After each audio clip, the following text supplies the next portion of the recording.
So have you thought about the value of being ordinary? I feel like when I grew up, it was kind of okay to be ordinary, but in truth, everybody got an award. At least that's what happened in the 80s. You got awards, you got participation awards, and you got nominated to do, awards for whatnot. It was a big deal. In fact, there was always this push when I remember going and applying for college to make sure that I was volunteering, participating, getting awards, striving to be my best, which was fun for me at the time because I was just racking up hours and having a blast. Now, when I look out and I enjoy looking at social media, including new apps such as Be Real, it's not just getting awards that matter, it's going to awesome places, doing awesome things, being the best, being the coolest, constantly. Or as one of my colleagues described it, being photo ready 24/7. I don't know about you, I am not photo ready 24/7. I don't think I would want to be photo ready 24/7 either. There are moments when I don't think anybody wants to see me either. But we live in an era that's all about doing better.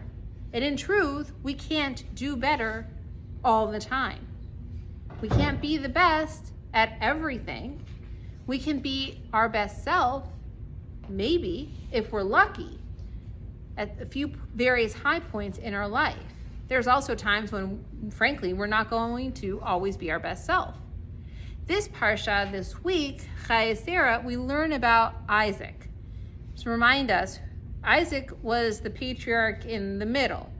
Abraham was the guy who was called by God. Abraham, his father, was told, go to a new land. Abraham got to meet Pharaoh, King Abimelech, establish a new covenant.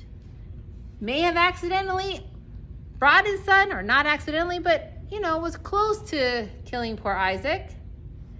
And Isaac, we hear very little from. So little that Abraham has to instruct his servant to go ahead and help find Isaac a wife. Because again, we hear very little from Isaac. We see that Isaac doesn't do very much. It's Rebekah who does so many things in that family.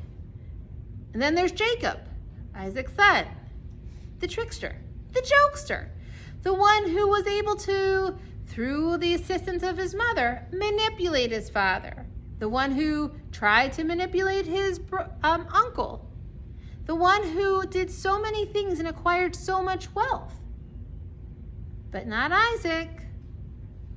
Isaac, in many ways, was ordinary.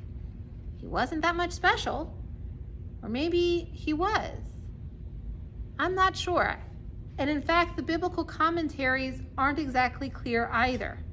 In some cases, they describe Isaac as not being the same person in the head after the encounter on Mount Moriah with Abraham. They say that he was definitively touched, which is why he didn't stand out above. There's some cases that describe Isaac as willfully going up there with his father and being an engaged person in everything that he did in his life. There's commentaries and stories because the truth is the rabbis had to come up with some sort of a picture for who Isaac was, because the Bible itself didn't fill in much of the story. Maybe it didn't fill in much of the story because Isaac was no different than you and me. The rabbis needed to make Isaac exceptional. They wanted to put Isaac in the same level of Abraham, up high, doing all these bombastic things. And they wanted to show that maybe he was amazing like Jacob in his own way. And so they gave lots of fun stories about him. But maybe he wasn't all that.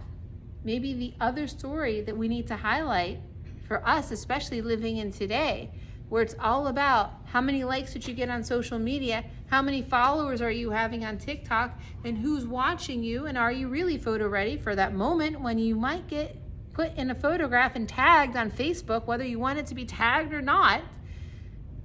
It's time for us to kind of go back to being Isaacs, a little bit ordinary, where there's not that much of a focus on tagging our friends and highlighting ourselves on social media. We don't have to focus on every little thing that's amazing that our grandchildren do, or our children, though as a mom, I will tell you that my kids are amazing every single day. They're the best kids in the world.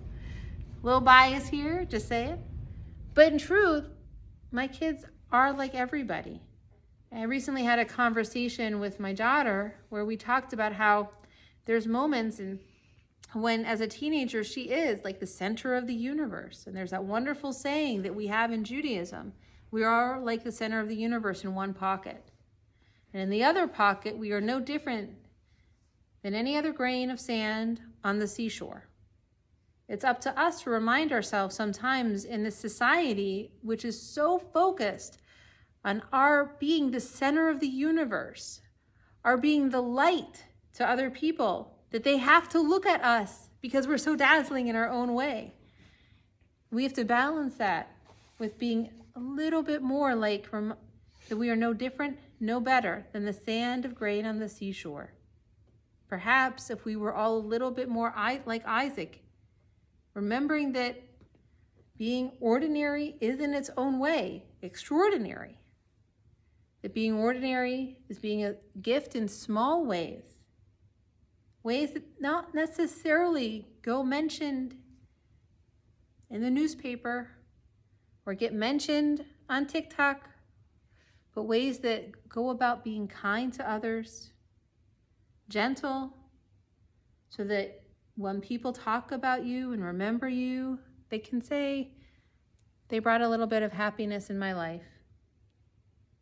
Positive, kind, small, gentle, like Isaac. Ordinary. Shabbat Shalom.